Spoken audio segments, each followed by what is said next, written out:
வரலாறு இல்லை. நம்ம இனத்திற்கென்று ஒரு வரலாறு இல்லை. இலக்கிய சான்றுகள் தான். கல்லணை இருப்பதால் கரிகாலன், பெருவுடையார் கோயில் நீங்கள் மிகவும் பெருமைக்குரியவர்கள். காரணம், தமிழ் பேரினத்தின் பிள்ளைகள்.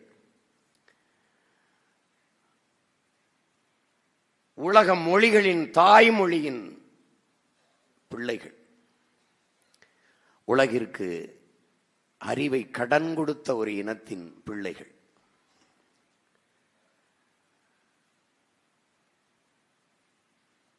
உலகத்தில் எந்த இனத்திற்கும் கிடைக்காத ஆகச்சிறந்த தலைவனின் பிள்ளைகள் நாம். ஒரு மனிதனை நீங்கள் ஒரு அணிகலன் செய்கிற போது கொஞ்சம் அதை சேருங்கள், இதை சேருங்கள், இப்படி சேருங்கள் என்று சேர்த்து செய்வது போல ஒரு மனிதனை நிறைய அன்பு சேருங்கள், நிறைய பரிவு சேருங்கள், நிறைய கருணை சேருங்கள், நிறைய பாசம் சேருங்கள், நிறைய வீரம் சேருங்கள், சிறந்த ஒழுக்கத்தேவனுக்கு கொடுங்கள் என்றெல்லாம் என்றெல்லாம் சொல்லி ஒரு மனிதனை படைத்தால் அவன் பிரபாகரன் என்ற பெருவடிவமாக நிற்கிறான்.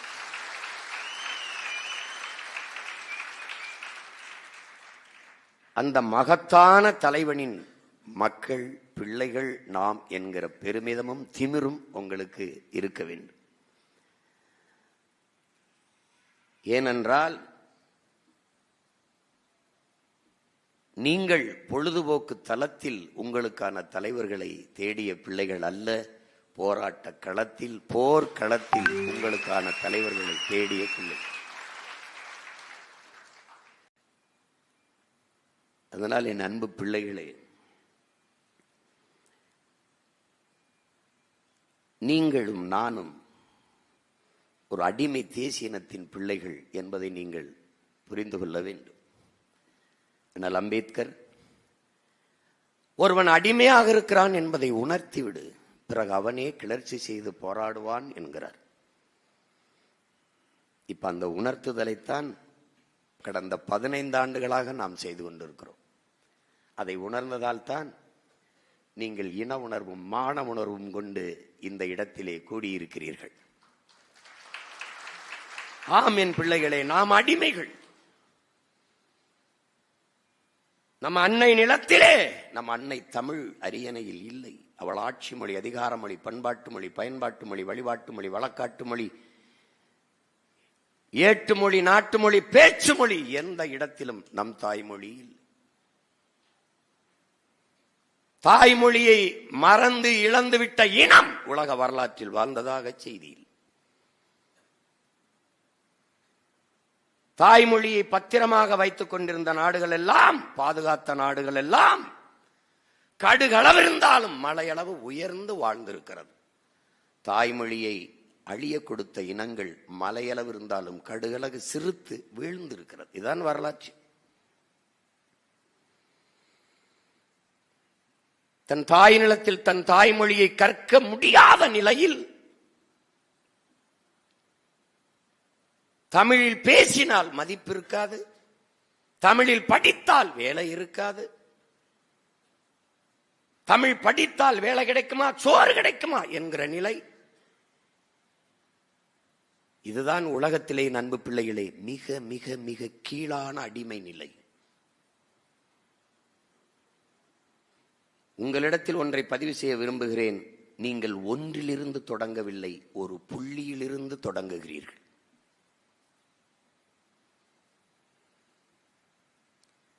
சிதைந்து அழிந்து கொண்டிருக்கிற தமிழ் தேசிய மக்கள் பாதுகாப்பாக வாழ்வதற்கு போராடித்தான் ஆக வேண்டும் என்ற நிலைக்கு தள்ளப்பட்டு விட்டார்கள். இந்த வரலாற்றின் பேரழைப்பில் இருந்து, பெரும்பணியில் இருந்து தமிழ் இளம் தலைமுறையினர் விலகி நிற்க முடியாது என்கிறார் நம் உயிர் தலைவன் மேதகுவே பிரபாகரன் அவர்கள். ஆம் என் அன்பு பிள்ளைகளே, நானும் விலகி நிற்க முடியாது, நீங்களும் விலகி நிற்க முடியாது.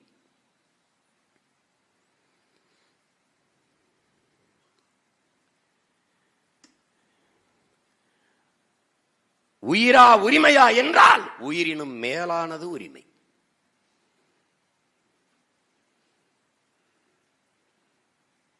உயிரை இழக்கலாம், உரிமையை இழக்கலாமா? உயிரிழப்பு ஒருவனுக்கானது. உரிமை இழப்பு அவன் பிறந்த பெருமை மிக்க தேசிய இனத்திற்கானது. அதனால் உயிரினும் மேலானது எமது உரிமை, எமது விடுதலை.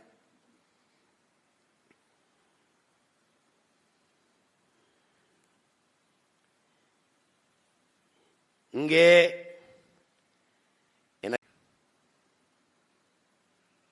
என் அன்பு பிள்ளைகளே, நீங்கள் சொல்லுங்கள்,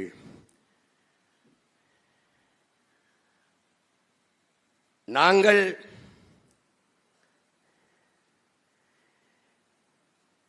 எல்லா மொழிகளையும் படிப்போம், விரும்பி படிப்போம். ஆனால் எங்கள் உயிர்மொழி தமிழை தூக்கி பிடிப்போம். எல்லா மொழிகளையும் விரும்பி கற்றுக்கொள்ளுவோம், எம் உயிர் தமிழ் மீது பற்றுக்கொள்ளுவோம். உலகில் எல்லா மொழிகளையும் நேசிக்கிறோம், மொழி பேசும் மக்களையும் நேசிக்கிறோம். இதை மானுட நேயம் என்கிறீர்கள். அதை போலவே எங்கள் மொழி தமிழையும் தமிழ் பேசும் எம் மக்களையும் நேசிக்கிறோம், இதை இனவெறி என்கிறீர்கள். இதை எப்படி ஏற்பது என்பதுதான் நாங்கள் எழுப்புகிற கேள்வி. எனக்கு நீ கற்பிக்க கூடாது, மானுட நேயம் உயிர்மை நேயத்தை எனக்கு கற்பிக்க கூடாது, கற்பிக்க கூடாது. ஏன்? நான் ஆகச் சிறந்தவன். சீனன் எழுந்து என் மொழி தெரியாதவன் ஊமை என்றான், அரேபியன் எழுந்து என் மொழி தெரியாதவன் பிசாசு என்றான், ஆங்கிலேயன் எழுந்து என் மொழி தெரியாதவன் அநாகரிகமானவன், நாகரிகமற்றவன் என்றான். அதே காலகட்டத்தில் எங்கள் முன்னவன் கணியன் பூங்குன்றன் எழுந்து யாதும் ஊரே யாவரும் கேளீர் என்றான். நீங்கள் மானுடம் பேச தொடங்குவதற்கு முன்பே உயிர்மையின் நேசம் பேசிய ஒரு இனம் உலக வரலாற்றில் தமிழ் பேரினம். பிறப்பு ஒக்கும் எல்லா உயிருக்கும் பகுத்துண்டு பல் உயிர்கள் ஓம்புக.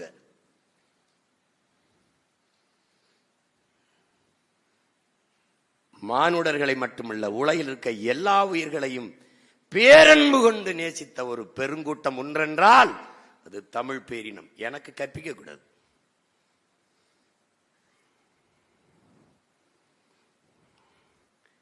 அதில் தெளிவுபடுத்திக்கணும். எதை நாங்க கத்துக்கிறோம் தேவைன்னா,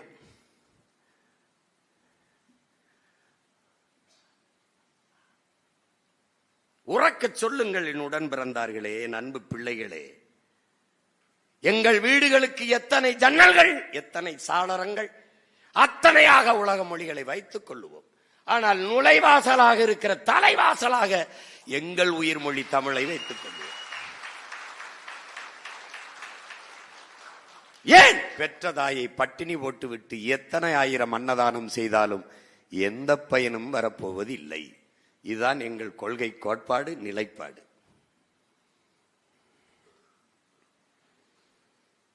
நாம் தமிழர் கட்சி என்பது எந்த இனத்தையும் பகைக்கல்ல, தமிழ் பேரினத்தின் பகையை வெல்ல.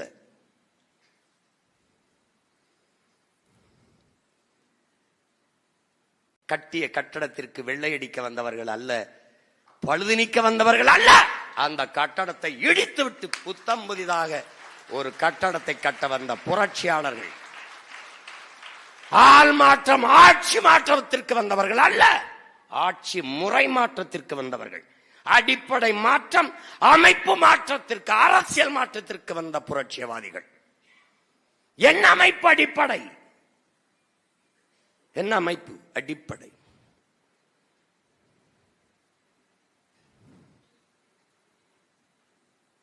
மாநிலங்களவை உறுப்பினராக ஒருவரை தேர்வு செய்யலாம். ஆனால் அவருக்கு மந்திரி பதவி கொடுத்து மக்கள் மீது அதிகாரத்தை செலுத்துகிற வாய்ப்பை கொடுக்க கூடாது. ஏன்? அது மக்களாட்சிக்கு நேர் எதிரானது. மக்களால் தேர்வு செய்யப்பட்ட ஒருவருக்கு தான் மந்திரி பதவி கொடுக்க வேண்டும். இது அடிப்படை அமைப்பு மாற்றம். மக்களால் தேர்வு செய்யப்படாத ஐயா மன்மோகன் சிங் 10 ஆண்டுகள் இந்த நாட்டின் முதன்மை அமைச்சராக இருந்து ஆண்டு விட்டார். அதனால என்ன பிரச்சனை? ஒரே நாளில் 2003 ராத்தேலால் ரிச்சாரியா என்கிற நெல்லாராய்ச்சி நிறுவனத்தின் தலைவன் சேமித்து வைத்திருந்த நாடெங்கிலும் பயணப்பட்டு சேமித்து 22,972 நெல் வகைகளை பாரம்பரிய நெல் வகைகளை அமெரிக்காவின் சின்சாண்டோ நிறுவனத்துக்கு எடுத்து கொடுத்து விட்டார். விதையை தொலைத்து விட்ட ஒரு இனத்தின் ஒரு நாட்டின் பிள்ளைகள் நாம். எந்த விதையும் உன்னிடத்தில் இல்லை. தக்காளி விதை, கத்தரி விதை, எந்த விதையும் இல்லை. இப்ப விதை தடுப்பு சட்டம் வருகிறது. அப்ப மக்களால் தேர்வு செய்யப்படாத ஒருவருக்கு மிக உயர்ந்த பதவி. இது மக்களாட்சி கோட்பாட்டுக்கு நேர் எதிரானது, ஜனநாயக துரோகம். இதை மாற்று. அதன் அடிப்படை அமைப்பு மாற்றம். நீ நான் வந்த பிறகு வரேன், பொறியியல் படிச்சவன் 400 பேர் வாயிற்காவலர் வேலைக்கு விண்ணப்பிச்சிருக்காங்க. சுகி சுமோட்டால வண்டி ஓட்டிட்டு இருக்கான். என்ன படிச்சிருக்கான்னு கேளு. உன் வீட்டுல வந்து கொடுக்குறான்ல, என்ன படிச்சிருக்கீங்க அண்ணான்னு கேளு. MBA MSc. டாஸ்மார்க்ல போய் சரக்கு ஊத்தி கொடுக்குறாருல, போய் கேளு, அண்ணா நீங்க என்னென்ன படிச்சிருக்கீங்கன்னு. MA B.Ed MA. நமக்கு ஒரு திமிரு வேண்டா. டாஸ்மார்க் கடையில சாராயம் ஊத்தி கொடுக்குறவன் கவர்மெண்ட் வேலையா இருக்கும்போது உலகத்துக்கு சாப்பாடு போடுற எங்க ஆத்தால போய் அண்ணன் தம்பி கவர்மெண்ட் வேலையா இருக்க கூடாதட? ஒரு கேள்விதானே, ஒரு கேள்விதானே. என்ன நீ பண்ணிட்ட? வெட்னரி டாக்டர், எது ஆடு மாட்டுக்கு கோழிக்கு ஊசி போடுறாருல, நாய்க்கலாம், விலங்கியல் மருத்துவர், அவரு அரசு மருத்துவர். ஆனா ஆடு மாடு வளர்க்கிற ஆத்தால போனா அரசாங்க பணியா இருக்க கூடாது. இவன் சிரிக்கிறான் பாரு, இவன் பிள்ளைதான் முதல்ல விண்ணப்பிச்சு வரும். ஐயா எனக்கு ஆடு வளர்க்குற மாடு வளர்க்குற அந்த வேலையை கொடுங்க ஐயா. நமக்கு ஒரு கனவு இருக்கிறது என் பிள்ளைகளே. நீ இந்த சாலையில் பயணித்தால், திரும்பினால் பசுஞ்சோலை சாலைகள், ஒரே மரம், 10 கிலோமீட்டருக்கு வரும் பனை, அப்படியே மரம், ஆலமரம், அரச மரம், புங்க, பூவரசு, நாவரு, வேம்பு, புளி, அப்படி மரமா இருக்கும். பசுஞ்சோலை சாலை. திரும்பினா நீர் தேக்கம், இப்படி திரும்பினா பண்ணை, ஆடு மாடு மேய்ஞ்சுக்கிட்டு இருக்கும். அப்படி திரும்பினா ஒருங்கிணைந்த பண்ணைகள். பண்ணைனா இங்க அங்க எல்லாம் இருக்கு. மீன் வளர்ப்போம், கோழி வளர்ப்போம், வாத்து வளர்ப்போம், கத்தரிக்காய், வெண்டைக்காய், சொரக்காய், பந்தல் பயிர் எல்லாம் இருக்கும். அப்படி திரும்பினா காடு, இப்படி திரும்பினா மேய்ச்சல் நிலம், ஆடு மாடு மேய்ஞ்சுக்கிட்டு இருக்கும். காலி இடம், வெற்றிடம் என்று எதுவுமே இருக்காது. நீ பயணித்து ஒரு தடவை பயணித்து பாரா இந்த கனவோடு. இதெல்லாம் முடியுமான்னு கேட்காத. எது ஒன்றும் சாத்தியத்திலிருந்து பிறந்ததில்லை, தேவையிலிருந்து தான் பிறகுது. இது தேவையா இல்லையா? இதுதான் கேள்வி. முடியாது என்பது முட்டாள்களின் அகராதிங்கிறான் நெப்போலியன். முடியும் என்றால் எல்லாம் முடியும். உலகத்தில் யாராலும் முடியாதது எங்களால் முடியும், எங்களால் முடியாதது உலகத்தில் யாராலும் முடியாது. இந்த நம்பிக்கை நமக்கு இருக்கணும்.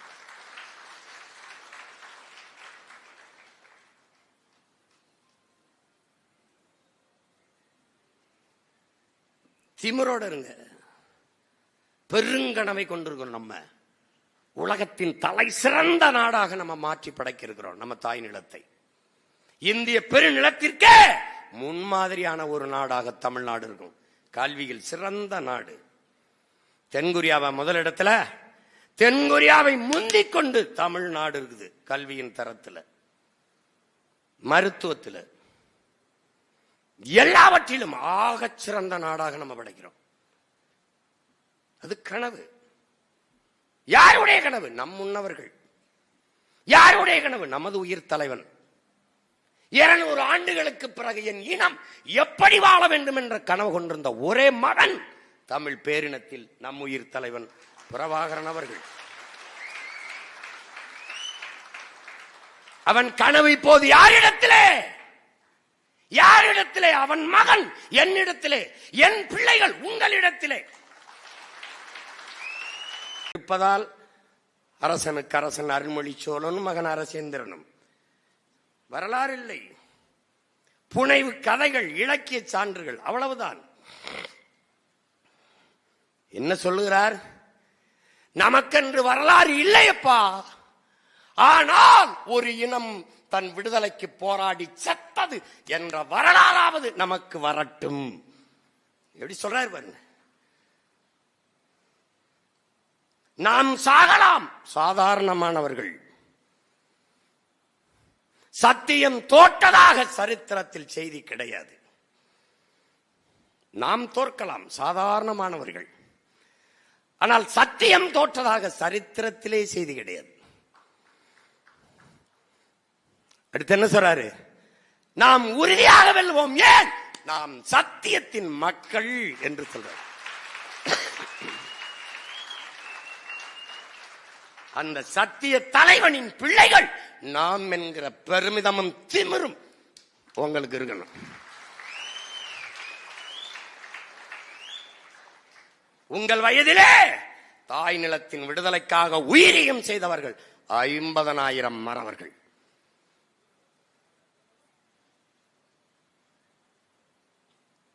நீங்கள் உயிரை கொடுங்கள், அதல்ல இந்த களம். நாங்கள் தமிழர்கள் என்ற உணர்வை கொடுத்து முன்னில்லுங்கள், அதுதான் இந்த களம். எல்லாம் நடந்திருக்கு. நம் பாட்டன் சொன்ன எல்லாம் நடந்திருக்கு.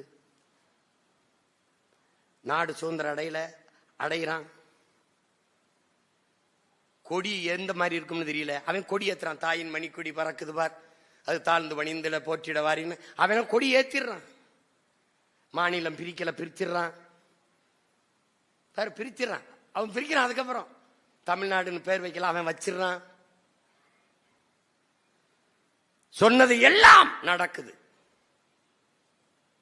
அவனே சொல்றான், தர்மமே வெல்லும் எனும் சான்றோர் சொல் பொய்யாமோங்கிறான். பாரதி சொன்ன இத்தனை நடந்தது, இது நடக்காதா? நடக்கு. ஏன்?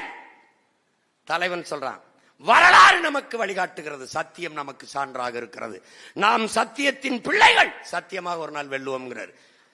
அதான்டா தர்மம். தர்மமே வெல்லும் சான்றோர் சொல் பொய்யாமோங்கிறான். உறுதியா வெல்லுவோம். நம்முடைய தாத்தா தெய்வ திருமகன் சொன்னதெல்லாம் நடக்குது. பாலை விற்பது போல தண்ணீரை விற்பார்கள், வித்தான். புறாக்கள் கூடு கட்டி வாழ்வது போல மனிதர்கள் வீடு கட்டி வாழ்வார்கள், வாழ்கிறார்கள். அடுக்ககம், பிளாட்ஸ், விளை நிலங்களை வீட்டு மனைகளாக விற்பார்கள், ரியல் எஸ்டேட்ஸ் விற்கிறார்கள்.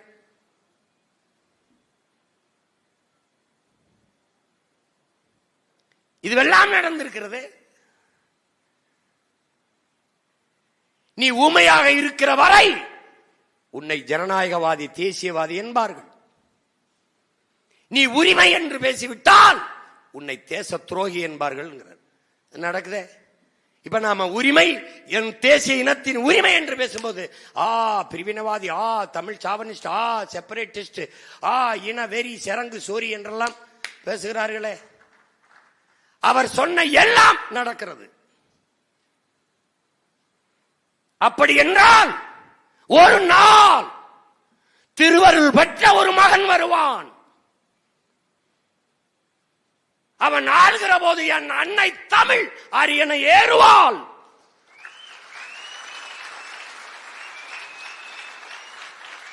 அன்னைக்கு என் தாய்மொழி தமிழ் இந்தியாவை ஆளும், ஏன் உலகத்தை ஆளும். அதற்கு என் தாய் உலகம்மை மீனாட்சி அருள் புரிவாள். திருஞான குழந்தை முருகன் அகத்தியனுக்கு போதித்த தமிழ் அவனுக்கு துணை நிற்குங்கிறார். யாருக்கு? இவனுக்கு தான்டா. அவன் பேரன் இவனுக்கு தான். என் தாத்தன் சொன்ன இத்தனை நடந்திருக்கு. இது நடக்காதா? நடக்கும். பிரபாகரன் மகன் நடத்தி காட்டுவேன். என் பிள்ளைகளே, உறுதியாக நில்லுங்கள், வெல்வோம். அறிவாயுதம், தம்பி அபுவும் சொன்னான், அறிவாயுதம் மிக வலிமையானது. வரலாற்றிலே, சரித்திரத்திலே அலெக்சாண்டர் நெப்போலியனுக்கு என்ன மதிப்பு பெயர் இருக்கிறதோ அதே பேர் சாக்ரட்டிஸுக்கும், பிளாட்டோவுக்கும், அரிஸ்டாட்டிலுக்கும், அண்ணல் அம்பேத்கருக்கும் இருக்கிறது என்றால் அறிவை தேடி ஓடுங்கள். நாளைய வரலாறு உங்கள் நிழலை தேடி ஓடி வருங்கிறார் அறிவாசன் அண்ணல் அம்பேத்கர். அப்படி ஓடுங்கள் அன்பு பிள்ளைகளே. போர்க்களத்திலே துப்பாக்கி விடம் வலிமையான ஆயுதம் புத்தகங்கள் என்கிறார் லேலின். மாசெத்துங் சொல்றான், உன் முன்னவர்களை அறிவார்ந்த சான்றோர் பெருமக்களை நீ சந்தித்து பேச வேண்டுமா, நூலகத்திற்கு செல்லுங்கிறான். அங்கே இருக்கிறான் மார்க்ஸ், அங்கே இருக்கிறான் அரிஸ்டாட்டில், அங்கே இருக்கிறான் பிளாட்டோ, அங்கே இருக்கிறான் புத்தன், அங்கே இருக்கிறான் பூலே, அங்கே இருக்கிறான், போய் படி, அவனோட நட்பு கொள்ளுங்கிறான். தொட்டு பார்த்தால் காகிதம், தொடர்ந்து படித்தால் புத்தகங்கள் ஒவ்வொன்றும் ஆயுதம். சுவாசிப்பது போல வாசிப்பது இருக்க வேண்டும். அதைத்தான் தம்பி அபு வலியுறுத்தினான். மார்க்ஸ் 2000 ஆண்டுகளில் இப்படி ஒரு அறிஞன், இப்படி ஒரு சிந்தனையாளன் பிறக்கவே இல்லை, பிறக்க போவதும் இல்லை என்கிறான். அவன் சொல்லுகிறான், என் அன்பு பிள்ளைகளே, மரணத்தின் கடைசி நொடி வரை நான் மாணவனாக இருப்பேன் என்கிறான். அதனால் தான் என்ன சொல்லுகிறார்கள், படித்த ஆசிரியர்களிடம் படிக்காதீர்கள், படித்துக் கொண்டிருக்கிற ஆசிரியர்களிடம் படியுங்கள். கற்றவை பற்றவை, தீயவை தீயவை, இதான் கோட்பாடு. உன்னுடைய கொள்கை என்ன? உடலினை உறுதி செய், அறிவை விரிவாக்கு, கொள்கை வகுத்து நில், கூடி செயல் செய்ய பழகு. நாம் தமிழர்.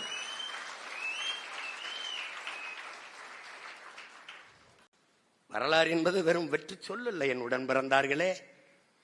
வரலாற்றை படி, வரலாற்றை படை, வரலாறாகவே வாழ் என்று தலைவன் வலியுறுத்துகிறான் என்றால், வரலாறு என் வழிகாட்டி என்று சொல்கிறார் என்றால், நமக்கு மட்டுமல்ல உலகில் எல்லா மொழிவழி தேசினத்திற்கும் வரலாறு தான் வழிகாட்டும்.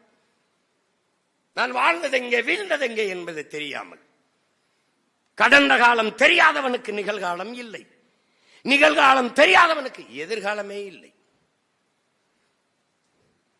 நிகழ்காலத்தை ஒருவன் குனிந்து பார்ப்பது என்பதே எதிர்காலத்தில் எழுந்து நிற்கத்தான்.